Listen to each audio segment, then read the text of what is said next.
ಸ್ನೇಹಿತರೆ, ಈ ಜಗತ್ತಿನಲ್ಲಿ ಯಾವುದೇ ಒಬ್ಬ ತಂದೆ ತಾನು ಪ್ರೀತಿಸುವ ಮಕ್ಕಳಿಗೆ ವಿಶೇಷವಾದ ಅತ್ಯಮೂಲ್ಯವಾದ ಕೊಡುಗೆ, ಗಿಫ್ಟ್ ಏನಾದರೂ ಕೊಡಲೇಬೇಕೆಂದರೆ ಅದು ಅವರ ಮಕ್ಕಳ ಸುರಕ್ಷತೆ, safety and security of children.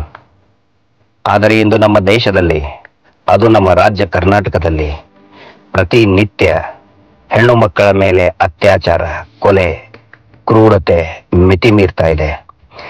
ಪ್ರತಿ 27 ನಿಮಿಷಕ್ಕೆ ಒಂದು ಅತ್ಯಾಚಾರ ನಡೀತದೆ ಅಂತ ಹೇಳಿ ಈ ದೇಶದ NCRB ವರದಿನೇ ಹೇಳುತ್ತೆ.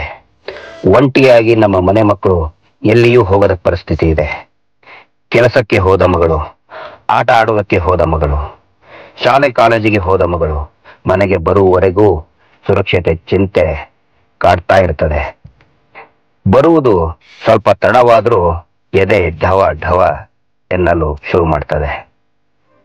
ಪಾಪದ ಹುಡುಗಿ ಒಂಟಿಯಾಗಿ ಮನೆಗೆ ಬರುತ್ತಿದ್ದ ಸೌಜನ್ಯಳಿಗೆ ಏನಾಯ್ತು ಗೊತ್ತಲ್ವೇ?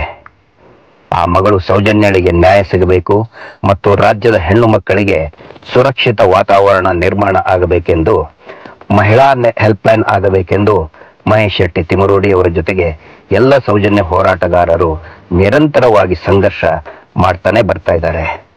ಅನೇಕ ಅಡ್ಡಿ, ಆತಂಕ, ಅವಮಾನಗಳ ನಡುವೆನೂ ಕೂಡ ಈ ಹೋರಾಟವನ್ನ ಮುಂದೆ ನಡೆಸುತ್ತಾ ಬಂದಿದ್ದಾರೆ.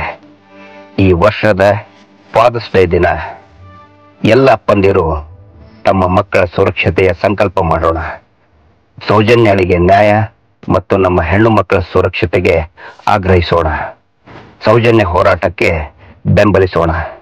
ಏಕೆಂದರೆ ನಮ್ಮ ಮಕ್ಕಳ ಸುರಕ್ಷತೆಗಿಂತ ದೊಡ್ಡದು ಏನಿದೆ ಹೇಳಿ, ಅಲ್ಲವೇ? Justice for Sowjanya. Happy father's day. ನಾನು ನೋಡಿದ ಮೊದಲ ವೀರ, ಬಾಳು ಕಲಿಸಿದ ಸಲಹೆಗಾರ.